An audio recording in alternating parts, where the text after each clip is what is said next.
नमस्कार, मैं हूं रत्ना और आप देख रहे हैं सी न्यूज भारत। आइए रुक करते न्यूज बुलेटिन की ओर। बात करेंगे अहमदाबाद की, जहां केसरडी गांव में एक व्यक्ति का शव संदिग्ध परिस्थितियों में मिला। साथ ही बात करेंगे ग्वालियर की, जहां नगर निगम परिषद में आयोजित बजट संशोधन बैठक हंगामे के चलते मंगलवार तक के लिए स्थगित हो गई।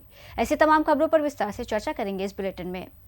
अहमदाबाद ग्रामीण बावला के केसरडी गांव में एक व्यक्ति का शव संदिग्ध परिस्थितियों में मिला। केसरडी माध्यमिक विद्यालय के पीछे के क्षेत्र में एक खेत के शेड के पास व्यक्ति मृत पाया गया, जिसके गर्दन और सिर पर गंभीर चोटें थी। मृतक की पहचान केसरडी गांव निवासी 40 वर्षीय विठल भाई देवशी भाई राठौर के रूप में हुई है। बता दें, बावला के केसरडी गांव में एक शव मृत अवस्था में मिला। पुलिस को सूचना मिली। पुलिस मौके पर पहुंची। शव के सिर पर चोट के निशान और खून से लथपथ शव मिला। पुलिस ने घटनास्थल से मृतक की जांच की और परिजनों से संपर्क किया। पता चला कि पिता पुत्र के बीच पिछले एक सप्ताह से झगड़ा चल रहा था, जिसमें बेटे ने अपने दोस्तों को बुलाकर पिता की हत्या करवा दी। वहीं बेटे ने 3 युवकों और एक नाबालिग दोस्त की मदद से इस घटना को अंजाम दिया। आसपास के लोगों का कहना है कि हत्या का शव माध्यमिक स्कूल के पीछे खेत में बने कमरे में फेंक दिया गया। वहीं मृतक की पत्नी सजबेन और एक नाबालिग, मृतक के बड़े बेटे अजय और उसके 3 दोस्तों ने मिलकर हत्या को अंजाम दिया। पिता को अपनी मां पर शक था, इसलिए मां और बेटे अजय का अपने पिता विठल भाई से झगड़ा हुआ। इसलिए उन्होंने अजय और उसकी मां सज्जन और 3 दोस्तों ने हत्या की साजिश रची। पुलिस ने आरोपियों को गिरफ्तार कर आगे की कार्रवाई शुरू कर दी है। આજે તારીખ 16/3 રોજ કેશરડી ગામના કેશરડી માધ્યમિક શાળાની પાછળ આવેલા ખેતરમાંથી એક લાશ મળી આવેલ હતી। મરણ જનારનું નામ વિઠ્ઠલભાઈ રાઠોડ, ઉંમર 40 વર્ષ। મરણ જનાર જે છે એમના માથાના પાછળના ભાગે કોઈ હથિયાર વડે ગંભીર ઈજા પહોંચાડવામાં આવેલ હતી। ગુનાની ગંભીરતાને ધ્યાનમાં લઈને બીએનએસ કલમ 103 મુજબ ગુનો નોંધવામાં આવેલ છે, જે અજાણ્યા ઈસમ વિરુદ્ધ સ્ટાર્ટિંગમાં નોંધવામાં આવેલ હતી।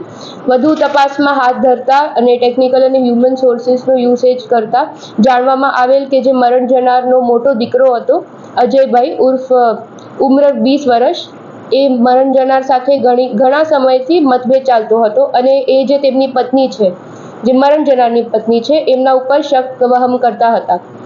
વધુ તપાસમાં સામે આવેલ છે કે ટોટલ 6 આરોપીઓ છે, જેમના નામ છે પ્રવીણ મેર, ઉંમર 18 વર્ષ, રંજીતભાઈ મકવાણા, ઉંમર 18 વર્ષ, વિહાભાઈ મકવાણા 18 વર્ષ અને સાથે સાથે એક કાયદાના સંઘર્ષમાં આવેલ એક બાળક બી છે અને સજ્જનબેન, જે મરણ જનારના પત્ની છે। આ જે ગુના તપાસમાં આમ ખુલેલું છે કે પ્રવીણભાઈએ 1,20,000 રકમ નક્કી કરેલ હતી આ મર્ડર માટે। अहमदाबाद से सी न्यूज संवाददाता योगेश गोस्वामी की रिपोर्ट।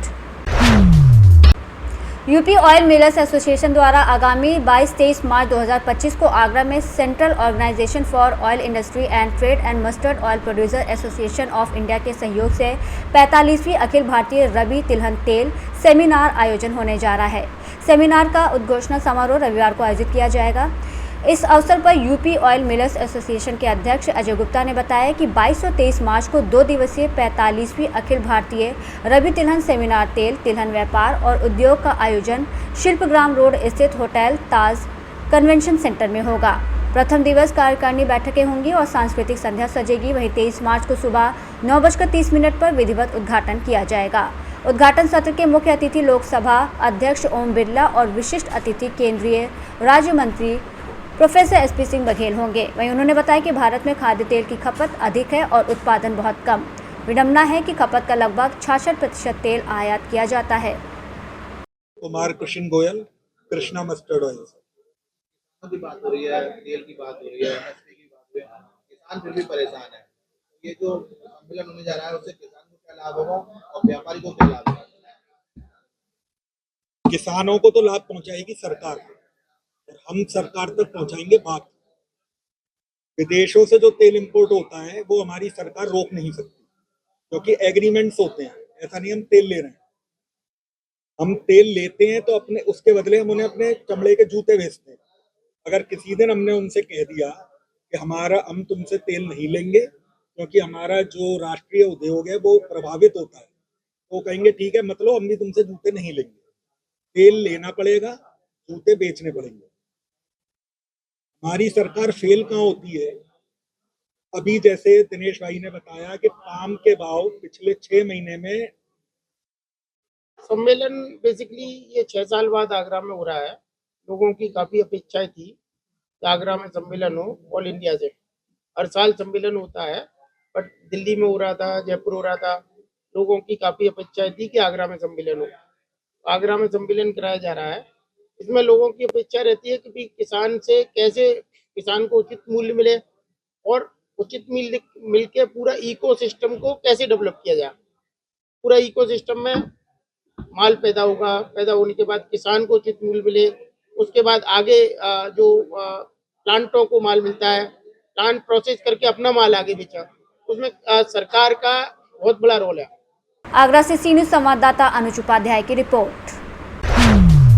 ग्वालियर नगर निगम परिषद में आयोजित बजट संशोधन बैठक हंगामा के चलते मंगलवार तक के लिए स्थगित हो गई। जल विहार में दोपहर 3 बजे नगर निगम परिषद की बजट संशोधन चर्चा बैठक शुरू हुई। बैठक में पार्षद, महापौर और सभापति की मौलिक निधि बढ़ाने के मुद्दे पर चर्चा हुई। वहीं भाजपा पार्षदों ने पार्षदों की मौलिक निधि 45 लाख से बढ़ाकर 1 करोड़ 15 लाख रुपए करने की मांग की थी, जिस पर एमआईसी ने मोहर लगा दी। इसके साथ ही एमआईसी ने बजट में महापौर की निधि 5 करोड़ से बढ़ाकर 8 करोड़ रखने का प्रस्ताव था और सभापति की मौलिक निधि 6 करोड़ रुपए का प्रस्ताव था। भाजपा ने महापौर की मौलिक निधि 8 करोड़ करने के प्रस्ताव का विरोध किया और कहा कि आज देश में सांसदों की मौलिक निधि भी 5 करोड़ रुपए है, ऐसे में महापौर की मौलिक निधि 8 करोड़ करना गलत है। बैठक के दौरान सभापति ने जब मौलिक निधि बढ़ाने की बात की तो वोटिंग के लिए मात मांगा और भारी हंगामा शुरू हो गई। लगातार 3 बार 5-5 मिनट के लिए बैठक को स्थगित करना पड़ा। जब चौथी बार बैठक शुरू हुई तो फिर मौलिक निधि को लेकर हंगामा खड़ा हो गया और पार्षदों ने सभापति की आसंदी घेर ली। ऐसे में सभापति ने बैठक को मंगलवार तक के लिए स्थगित कर दिया। निधि बढ़ाने की इतनी क्या परेशानी है? बीजेपी वालों का कहना है कि सांसदों की भी नहीं है 5-5 करोड़ से ज़्यादा निधि। तो देखिए, हमारे जो विपक्ष के पार्षद हैं उनको ये लगता है कि जो हम सोच लें बस वही सही है। आपने देखा वो सदन में चर्चा में एक पार्षद तो कह रहे हैं कि 2 करोड़ से 8 करोड़ कर दी, 6 करोड़ कर दी, जबकि देखना ही नहीं चाहते। 5 करोड़ हमारा जब कार्यकाल शुरू हुआ महापौर की निधि 5 करोड़ थी और पार्षदों की 40-45 लाख रुपए थी। जब पार्षदों की डबल हो सकती है, 40 से लेकर के 3 गुनी 1.25 करोड़ हो सकती है, तो महापौर की 5 से 8 होने में क्या प्रॉब्लम है? वो जानबूझ करके महापौर जी के साथ सौतेला व्यवहार जिस तरह से भारतीय जनता पार्टी की सरकारें करती हैं, उन्हीं के इशारों पर हमारे पार्षद यहाँ सदन चलाना चाहते हैं, जिसके कारण विरोध हुआ। महापौर की निधि बनने में इनको क्या प्रॉब्लम है? महापौर भी 66 वार्षों की चुनी हुई जनप्रतिनिधि है। नेता प्रतिपक्ष कह रहे हैं कि आप लोकतांत्रिक प्रक्रिया के विरोध में आ रहे हैं, आप वोटिंग नहीं करने दे रहे। नहीं, वोटिंग हम कौन रोक सकते? हमने कहा ना, जब सब आप एक देखिए, इन्होंने परंपरा डाली है। आपने लोकसभा में भी देखा होगा कि हमारे जब विपक्ष के नेता कोई भी चर्चा करते हैं तो उनको आसंदी से सभापति आदेश करके बाहर निकाल दिया जाता है, उसके बाद वोटिंग करा ली जाती है। महापौर महोदय इस बार बजट में आ जाओ, इस बार बजट में निधि बढ़ा करके लाई हैं, अपनी 6 से 10 करोड़ करके लाई हैं, पार्षदों की 1-1 करोड़ करके लाई हैं, जीएसटी अलग से। हमारा केवल इतना कहना है कि आप अपनी निधि बढ़ा रही हैं, 6 की जगह 10 करोड़ कर रही हैं, पार्षदों की 1-1 करोड़ कर रही हैं, तो मतलब तुम अपने लिए तो पार्षदों को छोटा टोपा लगा रही हो, आप खुद बड़ा मंगी कैप पहन रही हो। हमारा ये कहना है कि निधि का एक तरीका है, नियम है, आप किस परसेंटेज से निधि बढ़ा रही हैं। सोर्स ऑफ इनकम की स्थिति बहुत ख़राब है निगम की, तो पहले सोर्स और इनकम की व्यवस्था बनाई जाए, फिर निधि बढ़ाई जाए। और अगर पार्षदों की तुम 1 करोड़ करके लाई हो तो पार्षद यही तो कह रहे हैं कि हमारी 1 करोड़ 15 लाख कर दी जाए, जीएसटी पृथक कर दी जाए। तो हमें जो निगम निधि की फाइलों से काम कराने के लिए अधिकारियों के चक्कर लगाना पड़ते हैं, वो हमें नहीं करना पड़ेंगे। हमारी निधि में हम अपना काम कर लेंगे, इतना पार्षदों की मांग है। और सभी पार्षद जी कह रहे हैं, मतलब सांसद से ज़्यादा निधि है महापौर की। हम कह रहे हैं ना, वो कह रहे हैं निधि बढ़ाओ, हम कह रहे हैं नहीं बढ़ने देंगे, वोटिंग करा लो। भाई हमारे पास लोकतांत्रिक तरीके का जो अधिकार है उसी को तो हम पालन करेंगे। हम उनकी तरह उद्यम तो मचा नहीं सकते, वो सत्ता में बैठे हैं, हम तो शोषित वंचित दबे कुचले लोग हैं।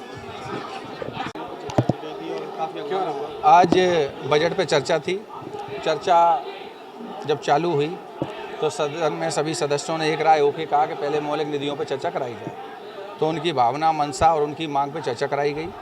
चर्चा के बाद उसमें एक राय नहीं बनी, तो मैंने उनसे कहा कि अगर एक राय सदन में नहीं है तो वोटिंग कराना पड़ेगी, तो वोटिंग से फैसला होगा। लेकिन सत्ता पक्ष के लोग बार बार आसंदी घेर रहे थे और वो वोटिंग होने नहीं दे रहे थे, इसलिए बैठक कल दोपहर 3 बजे तक के लिए स्थगित की गई। ग्वालियर से सी न्यूज़ संवाददाता शिवम सिंह चौहान की रिपोर्ट। पलामू जिले के पांकी प्रखंड के रतनपुर पंचायत अंतर्गत उत्क्रमित विद्यालय एनवा में शैक्षिक अनियमितताओं का मामला फिर सामने आया। परीक्षा के दिन भी नामांकित छात्रों के केवल 50% ही मौजूद रहे, जिससे स्कूल की शिक्षा व्यवस्था पर सवाल उठ रहे हैं।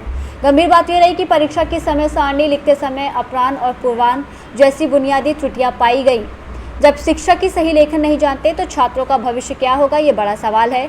इस विषय में स्कूल के प्रधानाध्यापक आदित्य साहू से पूछे जाने पर उन्होंने लापरवाही को स्वीकारते हुए कहा कि जल्दी में गलती हो जाती है, लेकिन बच्चों पर इसका असर नहीं पड़ता। गौरतलब है कि ये विद्यालय पहले भी कई बार अनियमितताओं को लेकर सुर्खियों में रहा है। वहीं स्थानीय लोगों और अभिभावकों में इसे लेकर भारी आक्रोश है। वो मांग कर रहे हैं कि शिक्षा विभाग इस स्कूल की स्थिति में सुधार लाने के लिए ठोस कदम उठाए ताकि बच्चों का भविष्य सुरक्षित रह सके। स्कूल है सर, कौन सा स्कूल है? एनवा है। आज एग्जाम है और बच्चा का उपस्थिति बहुत कम है। कम क्यों है? 50 बच्चे हैं, उपस्थिति कहाँ कम है सर? कितना नामांकन कितना है? 70 है। 70 है, जबकि यहाँ पे उपस्थित मुश्किल से 15 भी बैठे हुए हैं। कहाँ है सर? सब देखिए चारों बार तो आप सब बाहर में घूम रहे हैं। तो 12:30 बज गया, 12:30 बजे तक परीक्षा है। एक पाली में बच्चा जब परीक्षा देता है तो एग्जाम से खुद बाहर हो जाता है जी। तो फिर अच्छा, बोर्ड पर जो लिखा हुआ है समय सारणी एग्जाम का, उसमें अपराह्न पूर्वाह्न जो लिखा हुआ है उसमें गलती लिखा हुआ है। आखिर कैसे आप लिखे हैं कि गलती लिख दिए? क्या कहेंगे इस पे? भूल से हुआ है या और कोई?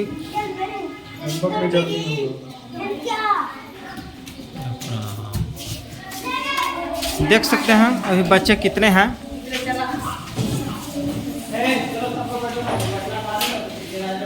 और ये है बोर्ड का लिखा हुआ सर द्वारा समय सारणी। पलामू से सी न्यूज़ संवाददाता अमित शर्मा की रिपोर्ट। फिलहाल इस बुलेटिन में बस इतना ही। देश और दुनिया की तमाम बड़ी खबरों के लिए देखते रहिए सी न्यूज़ भारत।